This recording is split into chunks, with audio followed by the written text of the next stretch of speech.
Bienvenidos al Foro 1804, les saluda Madelis Coca, gracias por estar con nosotros una vez más en nuestro programa. Hoy abordaremos un tema muy importante y es relacionado con la economía. ¿Qué tan importante es el hecho de la economía en nuestra vida y en nuestro hogar? Y para ello quiero dar la bienvenida al licenciado Guillermo Altamirano. Licenciado, bienvenido a nuestro foro. Ok, muchas gracias por invitarme y pues vamos a ver en qué podemos contribuir. Creo que el tema del que me comentó es un tema importante porque también, aparte de estar en un medio de comunicación, implica un grado de responsabilidad de la institución para con su teleaudiencia, con el público en general, la población en general, en el sentido de no ser solamente críticos, sino ser contributivos a mejorar el bienestar, dando tips que sean positivos. Así es, y es que mientras usted ahorita hablaba, estaba pensando yo, cuando nosotros entramos a la escuela, entramos al colegio, nos enseñan mucho sobre muchas cosas, sobre sociales, sobre ciencias, sobre números, pero muy pocas veces recibimos una educación financiera sobre cómo nosotros podemos ser buenos administradores de los recursos, y si acaso la recibimos es como bien por encimita. ¿Qué tan importante es que nosotros tengamos una educación financiera para poder aplicarla tanto en nuestra vida como en nuestro hogar? Bueno, primero quiero decirle que no solamente en las casas, en la escuela, en los colegios, en las mismas universidades, hoy día en Honduras, a uno no le enseñan cómo administrar el dinero. Le enseñan un montón de cuestiones, pero administrar el dinero, manejar sus finanzas personales, proviene de la casa. Realmente es importante que los hijos tengan conciencia de cuáles son los propósitos, cuáles son las metas familiares, si los padres tienen recursos, pues cómo se administran esos recursos. No todo se debe consumir. Una parte del ingreso, pues hay que buscar que se vaya ahorrando. A veces no todo el ahorro proviene de estar manejando dinero, sino también controlando gastos. Los niños pueden contribuir en las casas con el manejo de energía eléctrica, de no tener todo encendido. A veces no lo están utilizando y lo dejan encendido. A veces los grifos de las llaves quedan abiertos, o el teléfono. Hoy día es muy normal ver gente que llama y no sabe para qué está llamando, no tiene un propósito. Son medios que ayudan a mejorar nuestras necesidades, pero hay que saberlos utilizar. En ese sentido, esa educación proviene de los padres, proviene en la casa, proviene de las buenas costumbres, más que de educación, ¿verdad? Porque hay recursos que son limitados, son escasos, no existe la abundancia. Ahora, me gustaría preguntarle que nos aclarara esta parte. ¿Cuál es la diferencia entre ser buenos administradores y ser tacaños? Bueno, es que son dos situaciones. Un buen administrador es el que sabe utilizar los recursos, sabe optimizar recursos, sabe sacarle el mayor provecho a los recursos para dar un resultado positivo. La persona tacaña pues es alguien que tiene las cosas, tiene los recursos, los necesita, pero aún así no quiere, ¿va? Es una cuestión de decisión personal en función de bienestar, en función de si satisface sus necesidades o no. Muchas veces decimos tacaño porque no hace lo que nosotros decimos, pero realmente depende de lo que la persona está en su grado de confort, si cubre o no cubre todas sus necesidades. Ahora, en el caso de nuestros hijos, hablábamos previo a esta entrevista, el hecho de cómo, yo me pregunto, ¿cómo podemos nosotros criar a nuestros hijos para enseñarles esta educación financiera para cuando ellos crezcan, que no sean hijos derrochadores, sino que sean buenos administradores? Como padres, ¿cómo podemos contribuir a ello? Bueno, yo creo que lo primero, cuando habla del término educación financiera, lo primero es que la gente esté plenamente informada. Si la gente en la familia se ponen metas, que se ahorra para educación, que se ahorra para la prima de una casa, que se ahorra para ampliar una habitación o mejorar la sala de la casa o comprar un televisor, refrigeradora o lo que sea. Creo que la familia debe saberlo. Eso forma parte de la unión. Un balance familiar radica en que todos estén claros para dónde van. En muchas partes yo por ejemplo tengo familia en el extranjero.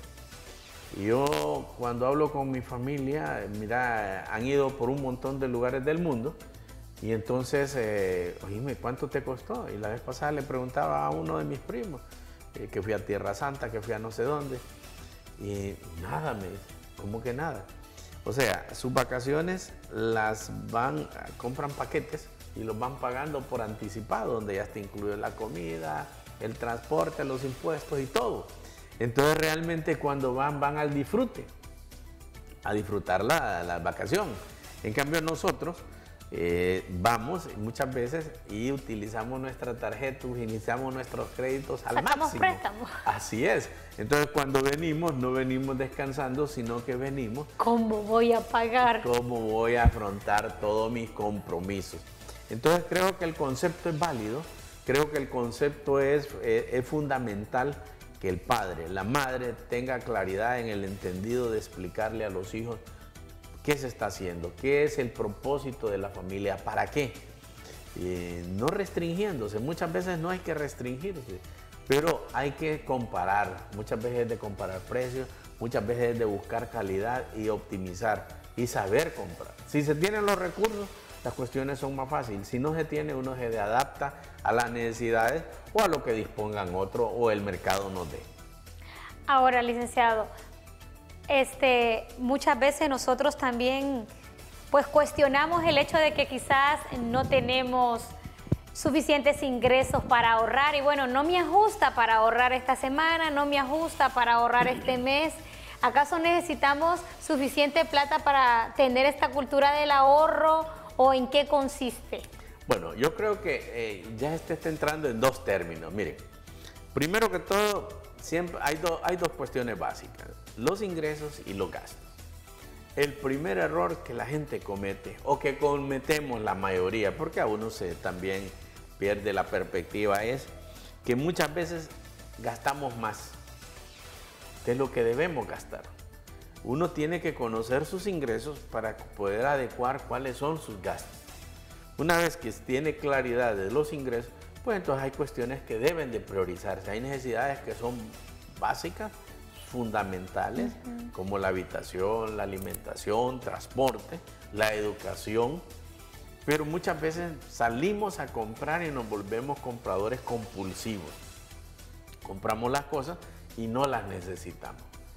Pero, ¿qué hacer con estos tipos? Porque son errores, que cometemos, lo hemos cometido todos, no es que somos inmunes, sino que muchas veces lo que hay que hacer en familia, y en esto las mujeres hay que ser muy claros, yo lo miro en los supermercados, se hacen su lista para saber priorizar sobre qué van. Entonces, eso es fundamental porque entonces uno define lo que es lo más importante, lo básico, y entonces a la familia se le explica, porque todos tienen que estar claros de qué es lo que estamos haciendo. Si hay claridad en la familia, si hay claridad entre el matrimonio, los hijos, y se transmite a los hijos, entonces hay un propósito, de ahí van saliendo ya las metas claras, qué vamos a alcanzar, a dónde vamos a ir, si vamos a pasar un buen fin de semana, o nos vamos a restringir, o vamos a comer en familia, vamos a invitar a nuestros padres, a nuestros hermanos, pero... Todo debe ser planificado. Tiene que ser planificado. El primer problema, esos son de los errores que gastamos, pero de lo primero, de una solución sana, un tip sano es, uno debe elaborar un presupuesto. El presupuesto le dice a uno, primero le define qué ingresos tiene, cuáles son ingresos fijos, cuáles son ingresos variables, y lo otro va definiendo uno sus gastos fijos, sus gastos variables, pago de deudas y todo lo demás. O sea que me mencionó entonces, uno de los errores que cometemos es que gastamos más de lo que ganamos. Sí. Y otro es que normalmente no hacemos presupuesto, nos vamos al súper sin lista, nos pagan y me gustó algo, lo compro, no me ajusto a un presupuesto o a un orden que ya tengo acerca de mis gastos. ¿Qué otros errores podríamos mencionar que comúnmente cometemos? Mire, otro de los errores que comúnmente cometemos es que a veces sabemos que vamos a tener un incremento y empezamos a gastar sobre el incremento. Antes de recibirlo. Que no lo hemos recibido. Creo que hay que ir guardando algo, hay que ir ahorrando. El fomento del ahorro tiene un propósito. A los hijos, por ejemplo, si los hijos quieren un iPad y quieren un teléfono, pues ahorra una parte y yo te voy a dar la otra parte. Cuando se crea ese tipo de balance, entonces que no se cubren todas las necesidades de inmediato, entonces la gente va teniendo propósito, va teniendo buenos hábitos. En estos son buenos hábitos. Y por sobre todo estar informado, comparar, informarse. Si la gente tiene en sus bolsillos recursos, entonces la gente toma mejores decisiones. No se adapta a las condiciones que le ponen. Entonces, esa es una de las cosas. Creo que uno también debe de investigar dónde puede comprar, dónde se compra más cómodo. Hay variedades en el mercado, hay oportunidades. Y creo que a veces es necesario compartir información hasta con la familia, con los amigos, los vecinos, para sacarle provecho a nuestros recursos. Ahora, en el caso de las ofertas, de todo esto, a veces hay temporadas, ¿verdad?, donde se viene la avalancha de ofertas y de promociones y comenzamos a endeudarnos. ¿Cómo nosotros podemos tener control sobre eso? Porque a veces ni tenemos control sobre ello. Fácilmente somos seducidos y al final acabamos endeudados y emproblemados. Mire, uno de los problemas es que primero no revisamos lo que tenemos en nuestras casas de inventario. Por otro, hay problemas de comunicación. A veces nos atenemos y no preguntamos o no revisamos qué inventario se tiene en la casa como para saber cuál es reponiendo. Por otro lado, estamos expuestos al mercadeo subliminal y muchas veces nos dejamos ir por esos impulsos. Yo creo que no hay que ser compradores compulsivos, sino que si tenemos claras nuestras necesidades, hay que cubrirlas. Hay que ver qué es lo básico y después pues uno va tomando las decisiones. Realmente otro de los errores que uno normalmente mira en el mercado es que mucha gente tiene herramientas financieras como la tarjeta de crédito. Pero la tarjeta de crédito es un crédito que uno tiene disponibilidad inmediata, que se tiene que honrar, que se tiene que pagar. Pero muchas veces tenemos nuestro ingreso y asumimos que el de la tarjeta es otro ingreso. Y es un error, porque el de la tarjeta es un crédito a 30 días que hay que pagar. Entonces, y si no lo pagamos, empezamos a cometer el primer error financiero. Y el primer error financiero común hoy día aquí en Honduras es que empezamos a hacer el pago mínimo de las tarjetas. Entonces, como la línea se vuelve revolvente, entonces sobre una limitación de suma que tiene la tarjeta, entonces esos intereses van y le agarran parte de su disponibilidad y usted está pagando sobre todo, incluyendo esos intereses hacia adelante. Entonces, ¿qué sucede? Entonces, en vez de ser una herramienta para cubrirle un crédito de disponibilidad inmediata, se vuelve una deuda que después se vuelve muy pesada porque el dinero de las tarjetas de crédito, quieras o no, es un dinero caro, es un dinero riesgoso. Se la llega a extraviar, se le llega a suceder un problema. Entonces, en vez de solucionar un problema, agrava otro con deudas que realmente deben de estar dentro del consumo normal que uno debe de tener. No es que la tarjeta es otro ingreso adicional, es una equivocación, ¿verdad?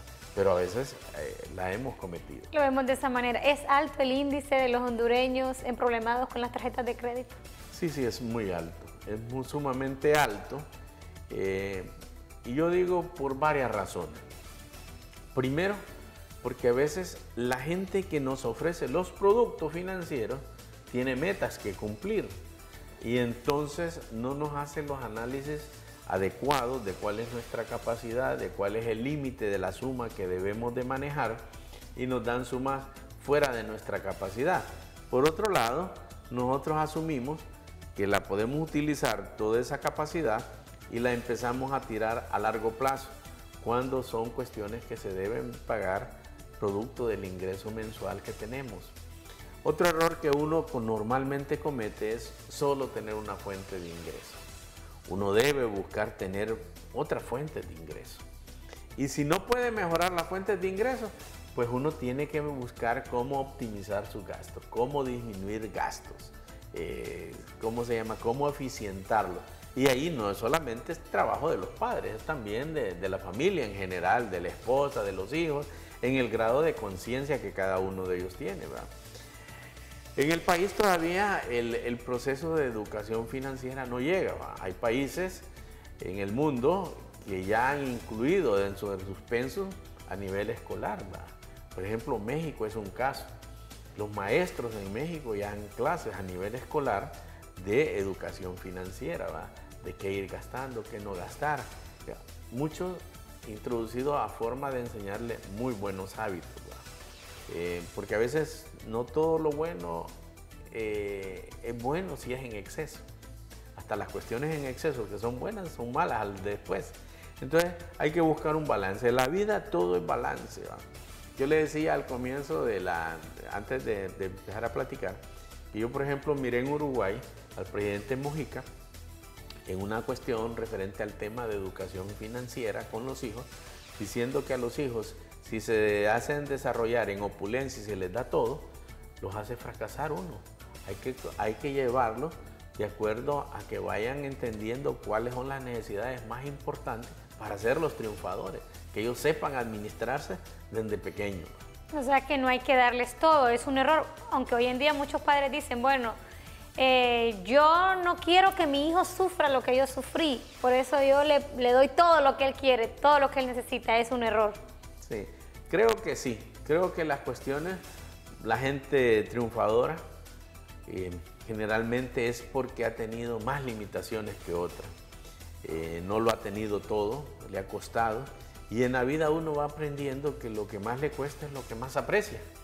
Cuando se le da todo, se vuelve bien cortoplacista. La vez pasada estaba viendo un artículo de una psicóloga norteamericana respecto de las satisfacciones de los niños.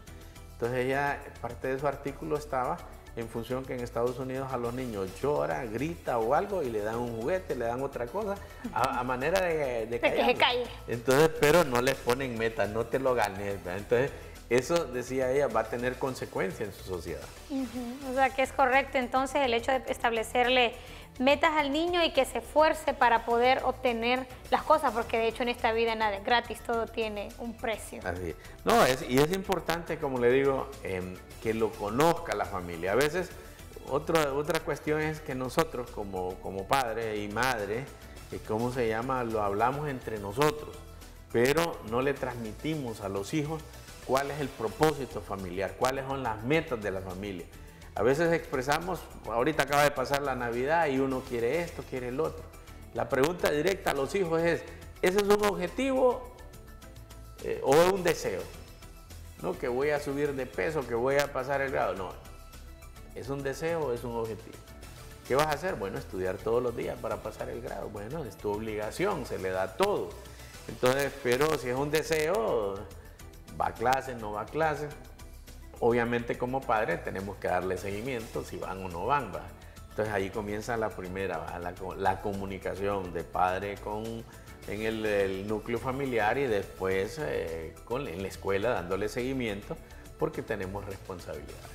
Ok, licenciado, me gustaría también plantearle un escenario, seguro que son muchos los casos en nuestro país, una familia que tiene problemas con sus tarjetas de crédito, tal vez papá y mamá tienen problemas con sus tarjetas de crédito, están endeudados, no tienen los mejores salarios, que digamos, ¿qué orientación puede dar usted, qué consejos para poder salir de repente? Porque la mayoría de las familias hondureñas, por la economía que se vive, tienen deudas.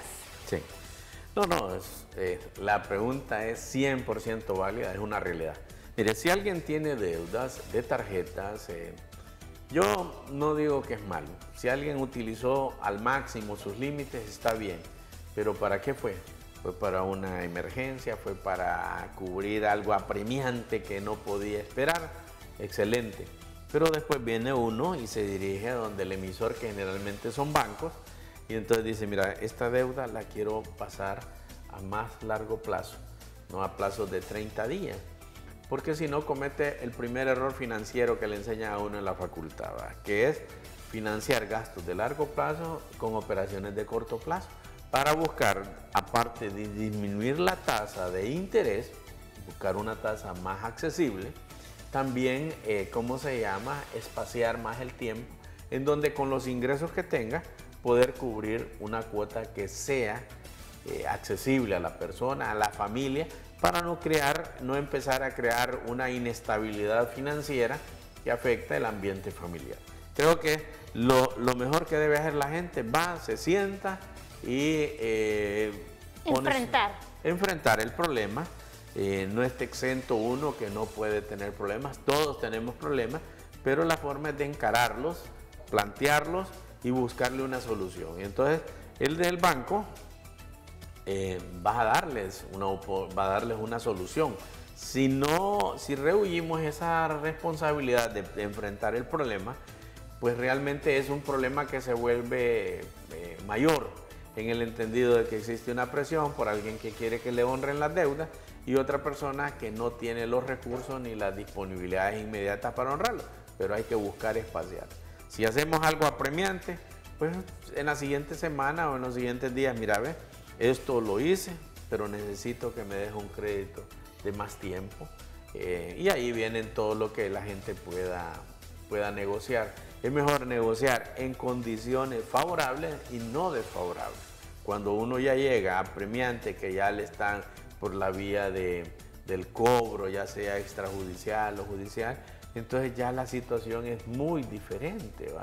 Entonces, y no es que no le va a ocurrir a nadie, sino que es algo que le puede suceder sin saberlo. Ahorita mismo estamos en el canal y no sabemos si vamos a tener un accidente donde vamos a necesitar emplear recursos que, ¿cómo se llama?, que no los tenemos de inmediato.